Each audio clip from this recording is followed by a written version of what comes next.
Dear listeners, my name is Anthony Clark. And I'm Melanie Clark. And we are The Amazing Clarks. We're both award-winning certified life and love coaches and a husband and wife duo that have been coaching together as a team for 24 years and that have been passionately in love for 32. They call us The Amazing Clarks because we empower people to live amazing lives. And we're here to help you get from where you are to where you want to be in life and love. Love the Amazing Clarks is our personal love letter to all of you that love love. So today we have another amazing episode for you listeners.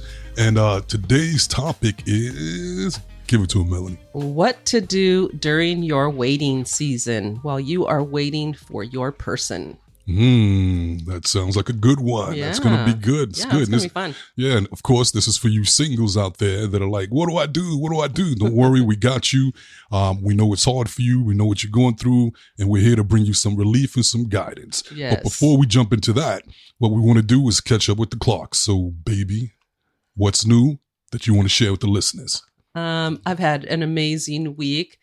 I have been really enjoying my life, chilling, Nice. working out. We are living our best life right now.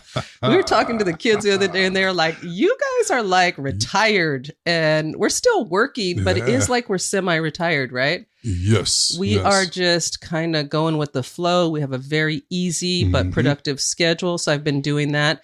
And then my favorite thing I've been doing is I have been binging on Love is Blind. And I am loving that show. Wow. So I've just been doing that, enjoying it. You've just been doing you. Yes, just been doing me. Yeah. How about you? I agree. I'm just still enjoying our amazing life. Yeah. And, you know, we are very, very blessed to do what we do. Yeah, and just the other day I was thinking, we were actually talking about it. It was like, man, this is great. We get to help people. We get to change lives. We get to make a living off of it. We have a lot of freedom. We get to enjoy each other.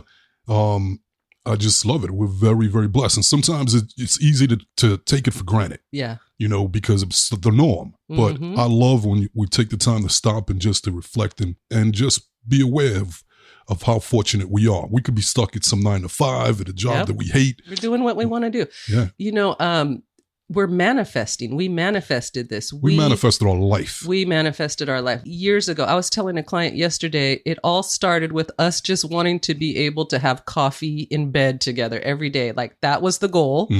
And we just focused on that and everything changed. Like our business grew and we literally do that. We wake up every morning and have coffee in bed together and our whole life supports that. That's amazing. Yeah. And I love that too, because when we coach people, they can feel that we're not just talking the talk, that we actually walk it. Yeah.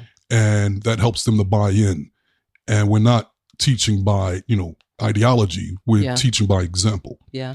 Well, and it just shows that manifesting is real. And I know a lot of times people, they want to believe manifesting is real, but it's hard when they don't see in physical form what they want right away. Right. But you just got to be patient. When you're manifesting what you want, you just have to stay in alignment with that energy. Why are you looking at me like that? I feel like that's I already know because you're going to say this is a segue, a perfect segue into the topic, Melanie. Yeah, good one. I can read your mind now. Good job. You're smooth After like all that. these years, I can literally, I was like, I know what he's thinking right now. Good. Yes, you do. That's yes, you awesome. Do. Good job. Good job. So let's get to it. Since you set it up, let's knock it down. Let's knock it out. Perfect segue, Anthony. Go for it. Yes. So you're single. You want love. You've been out there dating. You're feeling frustrated because it hasn't come yet. And you know in your heart that it's going to come. Good for you. But what do you do in the meantime? It's driving you crazy. You're watching all these other couples in love and you're going, I want that. You're watching, these families with the babies. You're going, I want that. And it's driving you crazy. What do you do in between that gap of time from where you're at until you get to where you want to be? We get a lot of clients that have been in that situation. And the tendency is for them to start going to the negative. Yes. And it's not going to happen. And it's not fair.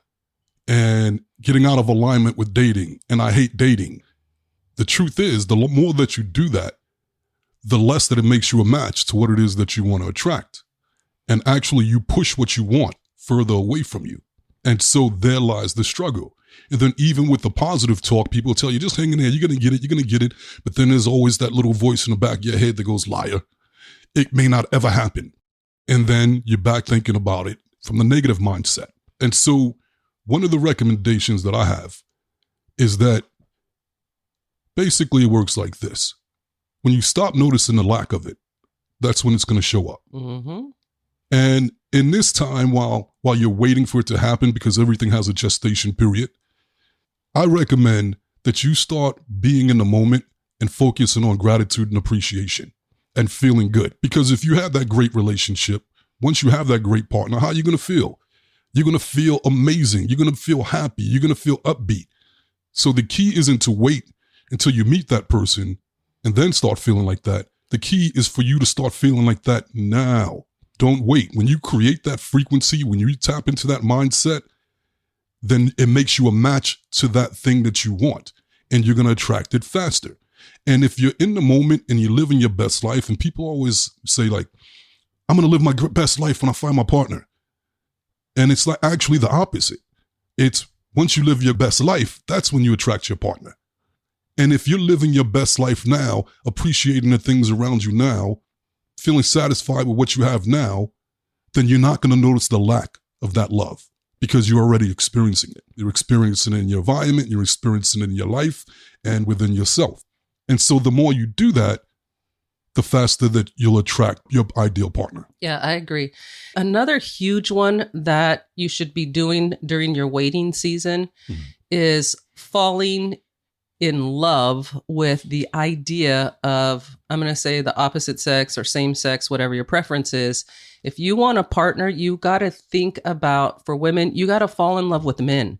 Your conversation's got to be how much you love men and what you love about men and why you love men and how you want to connect with men. And I think in the dating space, well, I know in the dating space, because we do a lot of coaching, most of the thoughts and conversations are about the problems with men, the things they don't like about men, the things that men have done wrong, done bad in the past, all of their past experiences. You literally got to like clear your files and say, you know what? Those were all growing experiences. That is not going to be my future experience. What did I get out of it? Like every experience you have in your life, there's going to be good and bad. And you can look at the bad and go, oh, this is so bad. This is horrible, and stay focused on that. Then you're going to attract more of that. Or you could say, that really wasn't my preference. Didn't feel good to me. But you know what? I grew. I learned. I recognized that maybe that guy or that girl wasn't for me, but what did I like about them? I liked these things about them. So now I'm going to build a bear, build a man, build a woman, and I'm going to keep those qualities top of mind that I really, really liked and enjoyed. And I'm going to keep it moving forward and keep adding to that. And eventually I'm going to manifest someone that has all of the qualities that I have culminated over my dating experience.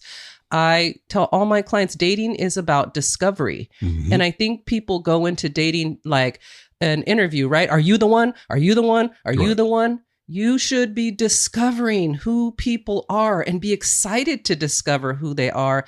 And I hear a lot what a chore it is, how much work it is. Oh, they're taking my time. It's so annoying.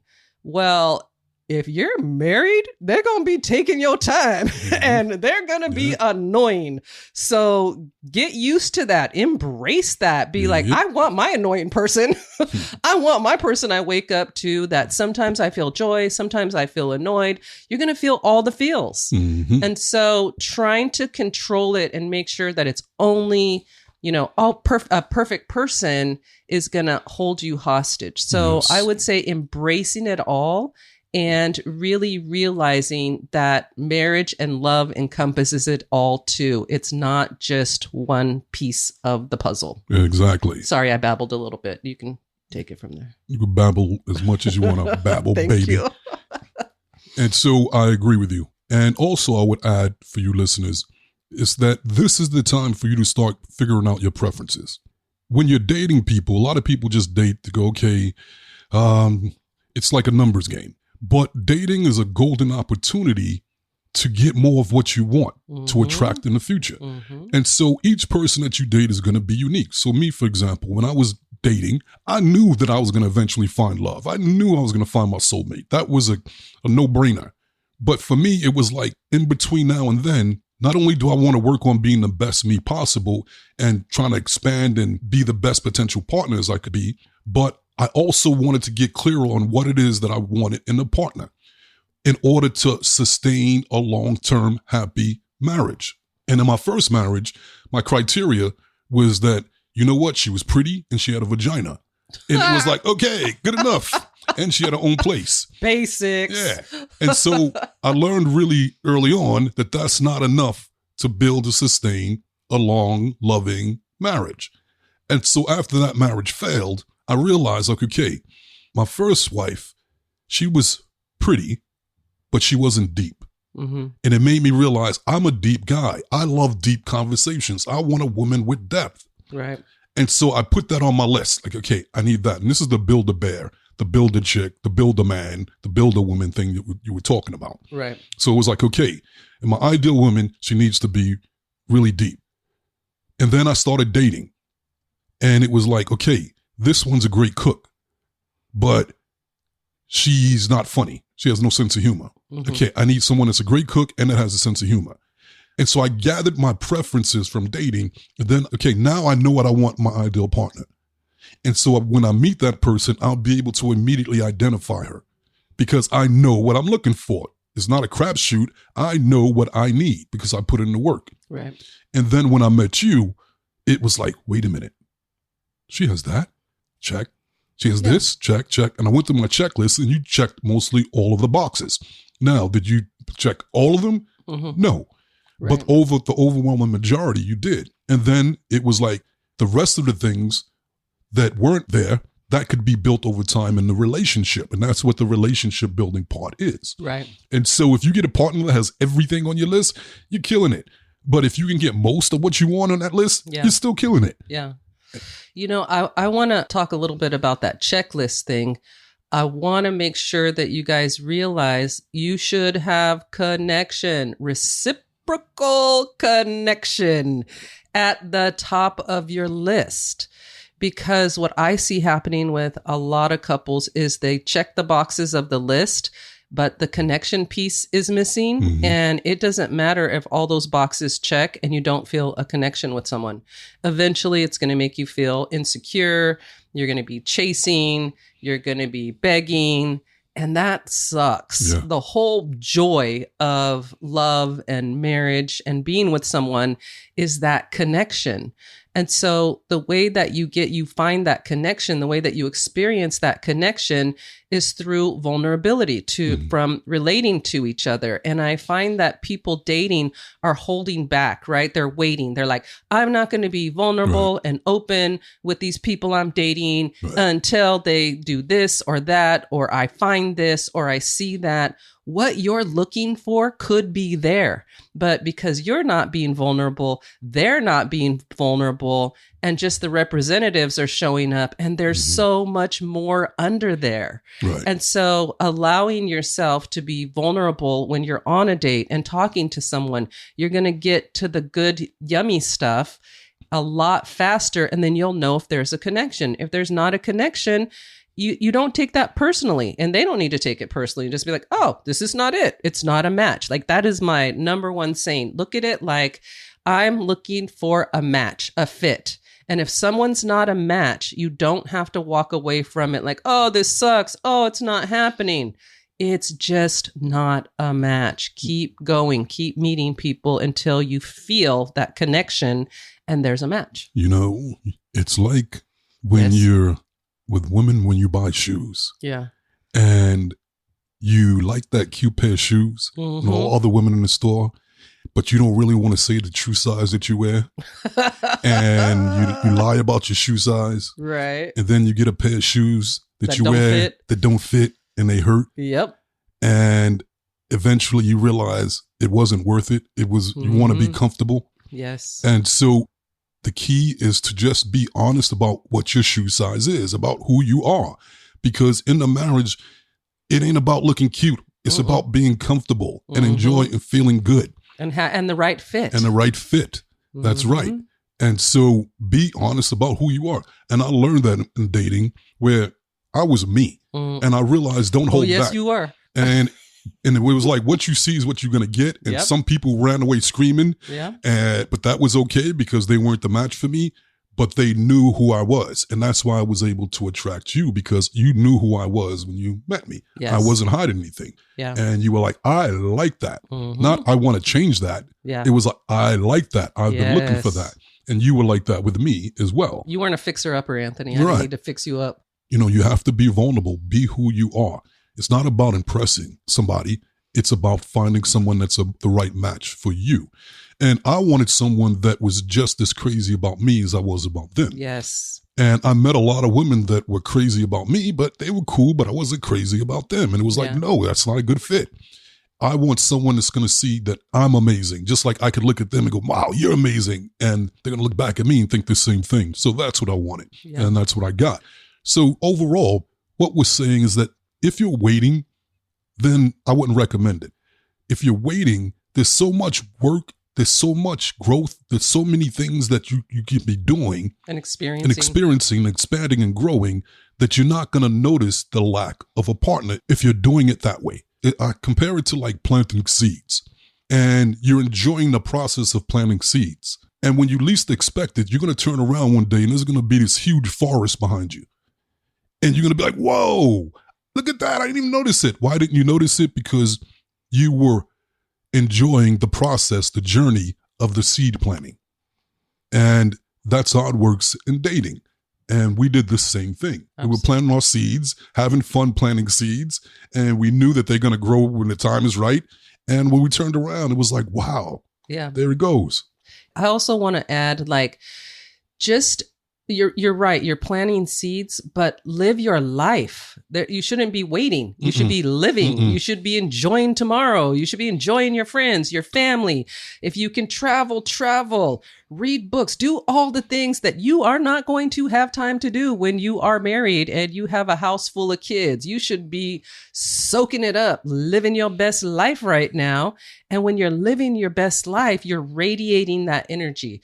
I tell women especially, like, turn your love light on. Nice. And I love that. And what I mean by that is when you go out into the world, when you are at work, when you are at Starbucks, you should be radiating love. You should be radiating, I love my life. I feel good about where I'm at, because that's attractive. Very attractive. That makes the opposite sex pick up that energy, and they want to come and talk to you. They want to connect with you. Come to the So light. you Come into the literally light. have stop it. You literally have you have a spirit, and when you open yourself up, when you're out and about, people pick it up. But what I find people do is they turn that light off, and they do it by not making eye contact. They do it by looking at the ground when they're walking. They do it by nobody better not talk to me. I hear women say all the time, I want to get married. I want a partner. What's he looking at me for? They hide the light. I can't even believe he came up and talked to me. You need to be like, yes, even if he's not for you. Okay, my light is on. I'm attracting. I like it. I'm going to attract. Okay, I want one like this now. Like people say all the time, like when I get in a relationship, that's when everybody wants to talk to me. You know why? Because your love light is on. You're only turning it on when you're in a relationship. So you turn it on by loving yourself, by knowing what you have to offer. That's another piece. Everyone is talking about what you got, what you got, what you got, what you got. Well, what you got? When I was dating, I knew what I had to offer. I am amazing. Yes, I you are. am beautiful. I am fun. I am smart. I am spiritual. I have depth. I'm a good cook. I am nurturing. I am kind. Any man that ends up with me is going to have an amazing partner. I knew that about myself. I'm not waiting for someone outside of me to validate me. to show me who I am. I know who I am, and that's confidence. So confidence is really looking at yourself and going, I love who I am, and I'm excited to bring that into a relationship and share it with someone else. And when you can balance the two, I know who I am and what I'm bringing to the table, and I'm excited to share. And I want someone who has these qualities to share who they are with me. And together we are going to slay. Oh, that's when you will attract. But walking around with your head down and crying to your girlfriends, it ain't happening. And another girls' trip where we sit around and bash men and talk about men you're doing it to, bashing women about how they're not this and how they're not that. Not a match to love and marriage. I agree. And when you sit around and you're waiting, it's like when you're a kid at Christmas Eve and you can't wait for Christmas to come and you're staring at that clock. Yeah. And you're just staring at the clock. And the more you stare, the longer it takes. Yep. The more frustrating it becomes. It's like, it's never going to come. It's taking forever. And so don't wait. The key isn't to wait. The key is to just live the best life that you can. Don't wait, date. That's right. Don't wait, date. And date for discovery. And if they're not it, bless them, release them, and keep dating. That's right. If you guys haven't had a chance yet to get a copy of our book, Crack the Code, Secrets to Achieving Your Happily Ever After, make sure you pick up a copy today, available at Amazon.com. If you guys are interested in coaching with us, you can check us out at theamazingclarks.com, and we'll get right back at you. And if you're interested in becoming a life coach or just learning some skills to life coach yourself, check out our life coach training and certification course at the Law of Attraction Life Coach Academy. And make sure you're connecting with us on IG, TikTok, or YouTube. And remember, to go there, you got to grow there. There you go, people. We gave it to you. Now what you going to do with it? Love the Amazing Clarks.